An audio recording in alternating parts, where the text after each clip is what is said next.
Hello there, my very good friends. On today's wrestling news video, Bryan Danielson goes full heel on AEW Dynamite. It's shoot season between Becky Lynch and Ric Flair. Top free agents backstage at AEW Dynamite, ? And Full Gear was AEW's second most bought pay-per-view in company history. I'm Adam Wilborn. And I'm Andy Murray. And this is the news. We're going to kick this one off with some coverage from Dynamite. The biggest story, I think, emerging out of the show. Bryan Danielson's basically an asshole. We all sort of knew it. Yeah, absolutely. We knew this was coming. So, he's feuding with Hangman Page, world title. Page beat Omega. Danielson beat Miro. Full Gear, done. Hangman Page declared last night, Cowboyish Day. Big in-ring celebration. Dark Order. Page really feeling himself. Danielson interrupts. And he's an asshole. He's a complete dick. He did say congratulations to start with. He did. Shook the hand. That was papering over the cracks, so it cracked somewhat. But then he went into it. He was like, "Hey, listen. The night after I won the WWE title after WrestleMania, I was wrestling. You're out here flapping your gums." The WrestleMania reference in particular got big heat in the arena.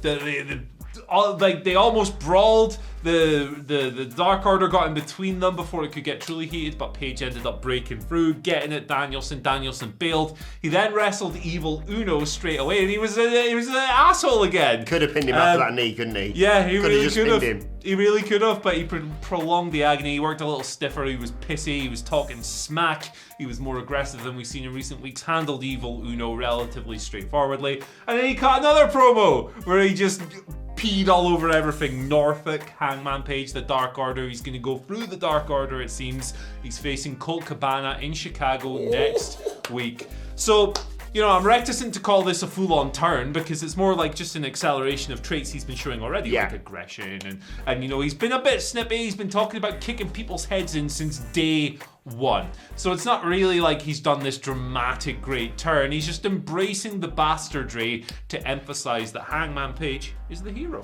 Yeah, exactly. I think this is what we were all hoping for because obviously, had Miro, for example, won at Full Gear, it was a straightforward babyface versus heel dynamic. But I think, like you say, Danielson has, for as long as we've seen him in AEW, exhibited these things. There's been huge, massive crowd reactions, but he hasn't been the one diving into the crowd and hugging people, kissing babies and what have you. He's just come out, he's gone, thanks for being so nice, now I'm going to kill whoever I'm across from the ring with, and whether that be a heel or, a beloved baby face from the fans. Like you said, what he did to Evil Uno there, he's going to run through the entire Dark Order.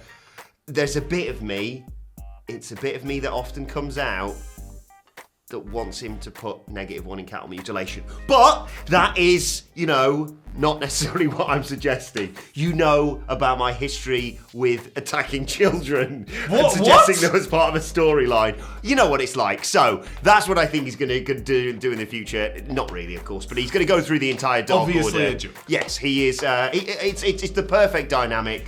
And it also adds more sort of fuel to the fire of, oh my God, is Hangman Page going to lose the title on his first defense? Because I think happy-go-lucky Bryan Danielson, you go, he can afford to lose and what have you. But this one, he doesn't take any prisoners. And is Hangman Page too much of a, what a great moment I've had winning the title and not focusing on his next challenge, basically. Yeah, absolutely. He thinks he's the best wrestler in the world and he's got a chip on his shoulder about it. That's what the character is. It's good. I love it. Right, let's move on and talk shoot season with Becky Lynch. Never ends, does it? And Ric Flair. Lots to get into here. So you may have seen, Andy actually shared a great clip of it last night on Twitter. Becky Lynch popping up on Ariel Helwani's The MMA Hour to talk everything, basically. She specifically referenced Survivor Series, of course, and her feud with Charlotte Flair. Go and check it out for that.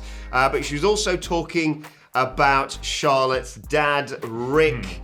And, there's been a lot of back and forth as a result of this.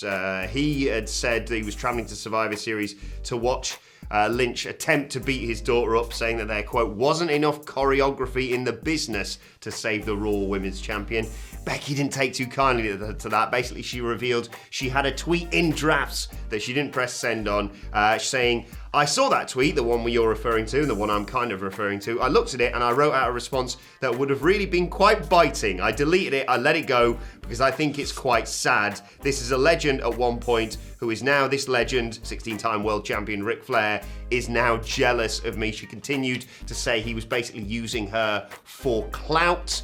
And then he responded via Twitter, talking about the fact he obviously allowed WWE, sold the rights to the man for WWE to use it as part of WWE as part of Becky Lynch's reinvention in May 2020. And he tweeted something along the lines of saying he was disappointed, saying he will always actually be the man, and she should ask her husband Seth Rollins if she disagreed with that. Oh, lots to get into here. Your thoughts, Andy Murray? Yeah. I'm starting to... Okay, I think Becky's working a little bit here, right? I think she... don't get me wrong. I'm dead against the idea that the original situation with her and Charlotte was a work. Because if it was, I don't think WWE would have deleted it from the footage. Nope. I don't, when they had the replay, they removed it completely. I don't think there'd be so many reports from credible reporters in pro wrestling, so many of them, on this situation. So I believe fully that the beef with Charlotte happened. The in-ring confrontation didn't go as planned. However, I can't say for certain that this is definitely what Becky's doing, but there's part of me that thinks that she has gone, this is a good opportunity to lean into this stuff, to create more intrigue for the Survivor Series match with Charlotte, which is already interesting because we know they don't get along anymore, and we know they've had this falling out. And you know also, at Survivor Series, the build is t-shirt time a lot of the time. So I do think this is built on truth, obviously, right? She probably looks at this Ric Flair tweet and goes, why? What are you doing, man? You know, stop using me for buzz or whatever. But at the same time, I do feel like she's being a smart-ass worker and going, hey, this will get people fired up. She knows exactly, I mean, look at her history on social media. She knows what she's doing here. And I don't know what's going to happen next. It's whether it be a Survivor Series or just with Ric Flair generally, so maybe we should just move on from this. Yeah, let's do it. You might not buy the pay-per-view because buying pay-per-views is like kind of a dead idea with WWE. They've got Peacock, but you might buy these books. All right, we got a trio of books available right now. WhatCulture.BigCartel.com. They're up there. Link in the description below. We have a brand new release from Michael Sidgwick, Becoming All Elite: The Rise of AEW. We have a re-release of Sidgwick's previous book, Development Hell: The NXT Story, and we have an updated version of our old book. It's now 606 wrestling matches to see before you die. We released that a couple of years ago. We've added a bunch more. You order them now, you'll get them in time for Christmas. International shipping is available. WhatCulture.BigCartel.com. Check them out. Yeah, we mention them every day because they are genuinely that damn good. WhatCulture.BigCartel.com. Go and order them now. Perfect Christmas present for friends, family, or just for yourself. Who was backstage at AEW, or who was planning to be backstage at Me. AEW Dynamite? That didn't work out. Travel issues, our bias coverage check coming in time. Come on, Tony, step it up. The Briscoes, Jay and Mark, were due to be backstage at Dynamite last night, so Fightful Select came through with the report. Dynamite was in Norfolk, Virginia, and the Briscoes, they live less than 3 hours away in Delaware. So one of Fightful's sources indicated that they were going to be visiting the tapings. There's no indication that they've been signed or are going to sign or were going to appear on camera. They didn't end up appearing on camera, anything like that. And there's no confirmation yet, like there's no photos of them hanging out backstage that have emerged at the time of recording. But yeah, the Briscoes, obviously, they're free agents now. They're Ring of Honor lifers pretty much, but Ring of Honor have released everyone from their contracts. They're 11-time tag team champions there. Jay is a 2-time world champion. They are day one guys in that company, basically. They're company legends. They're regarded as one of the biggest tag teams in the world outside of like the WWE sphere and everything else. Even if you've never watched Ring of Honor before, there's a chance you've heard their name. There you go. I think a lot of people would look at them as a tag team, a 10-year tag team that can come in and do some good in the company. So we'll see if anything comes of this. But that's the report. Yeah, I was very excited when I heard this. You know, better known as probably WCPW alumni. Of course. But you may have heard of them in Ring of Honor as well. The most famous run was in WCPW. But I'm a huge fan of theirs. They are sensationally talented. Even people like Jim Cornette have campaigned for them to come into AEW and thinks they can do big things there. I can only agree. I mean, that tag team division is already stacked. But if you get the chance to get Jay and Mark in, you make room. It's the bloody Briscoes, and I think they do great things in AEW. It's a shame, obviously, as we reported at the time, that Ring of Honor has gone the way it has. But every cloud, we get the Briscoes in AEW. My word, what potential that has. Let us know your thoughts on that in the comments. And we'll conclude with our final story of the day regarding AEW Full Gear. According to, sorry, on my throat, I'm a bit thirsty. I'm a bit thirsty for Thurston. WrestleNomics, Brandon Thurston revealing the fact that Full Gear was the second most bought pay-per-view in company history. 145,000 people putting their hand in their pocket and buying that. That means $4 million generated through pay-per-view purchases. A gross revenue of around $7 million, which means AEW pocket around $3 million, assuming a sort of 45% split with distributors. So it's about 65,000 more buys than Full Gear last year, which makes a lot of sense considering what the world was like last year and how huge this pay-per-view was.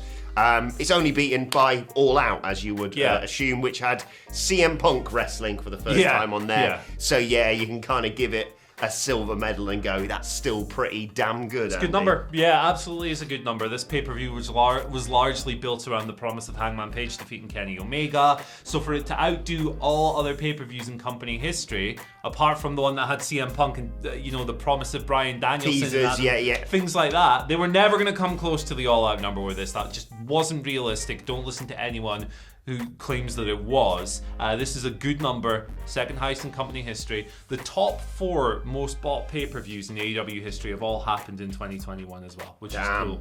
It's very impressive. Subjectively, just a good number. Yeah. There we go. Let us know your thoughts on that in the comments as well, and we'll move on to your Twitter questions at WhatCulture WWE. Of course, we want to get in touch with us. First question today comes from Matt Rains, regular contributor. Hates Matt, Hamflet. He does indeed. He says, good morning, brothers. Would you guys book MJF to be the first person to defeat CM Punk on his way to defeating Hangman for the strap? It's only a matter of time before Wilborn's best friend holds the gold. Cheers, gents. Love you guys. Yeah, of course, CM Punk rudely interrupting the real star of Full Gear, MJF, who cut a brilliant post-match promo that they showed on Dynamite last night. Really good.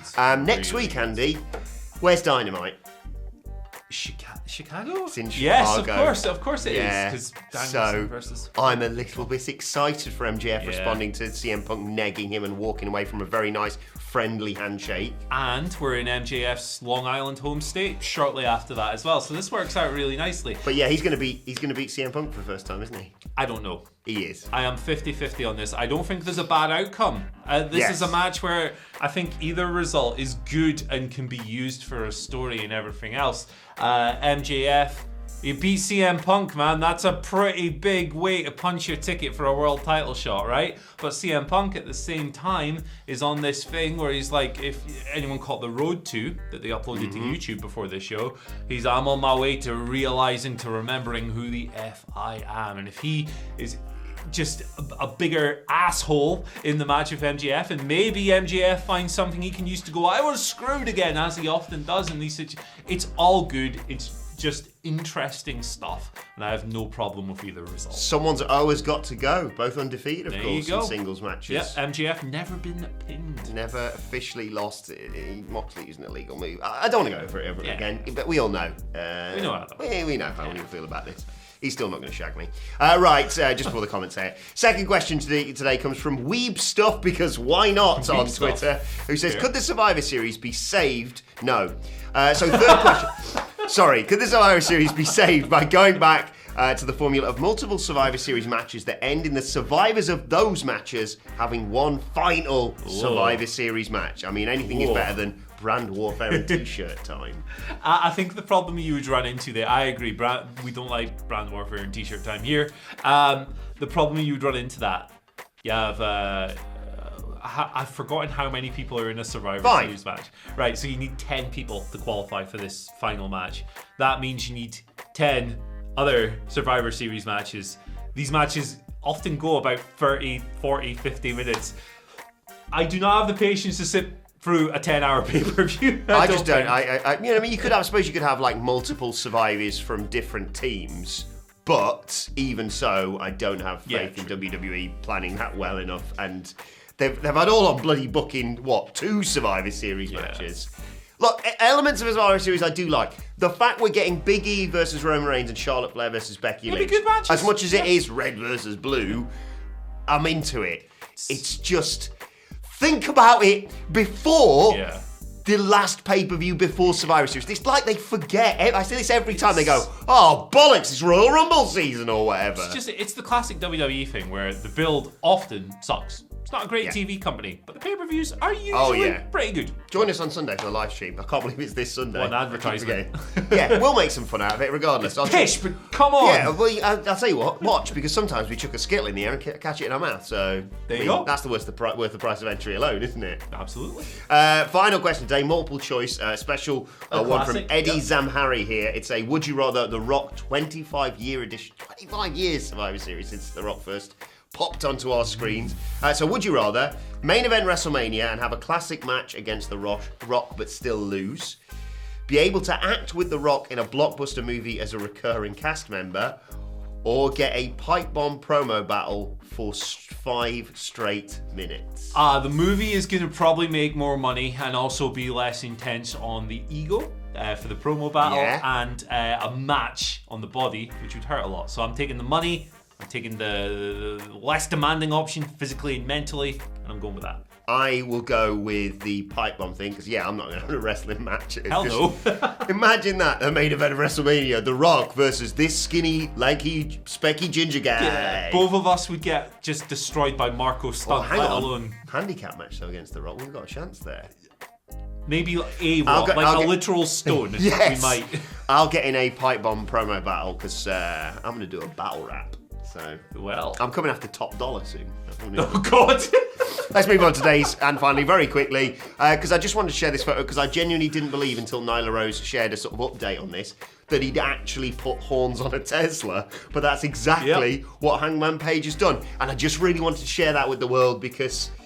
well, that's a thing, Andy. Well, boy, what an absolute boy. Do you say who shared this? Hangman Page? Hangman Page shared the photo, and I thought he tweeted that the champ will smoke your ass at a light, right? And I thought, yeah, very good, nice Photoshop. And then Nyla Rose posted I thought it was just fake. He's actually gone and done it. He's put horns on a sodding Tesla. Tremendous. I love it. It's great banter. She's a good banter. Just enjoy life. Enjoy life. Put horns on your car. Don't. Yeah. I'm not sure if you even know if that's legal or not. I don't have a car, but I do have a bicycle. So what if I put the horns on the bicycle? I could stab people on the way to work. You could. That'd be great. Get out of my way or you'll get skewered. I don't. It looks very cool here, Hangman Page with the belt and leaning against the Tesla with the horn. I don't think my Renault Capture with some horns on would really quite cut it. We'll see. We'll do some. We'll do some. Hey, you need to do what you need to do in Gateshead. Exactly. If you know, you know. Out on the air on the mean streets of Gateshead. It's like Greenwich, Connecticut. Let us know your thoughts on all today's news stories in the comment section below.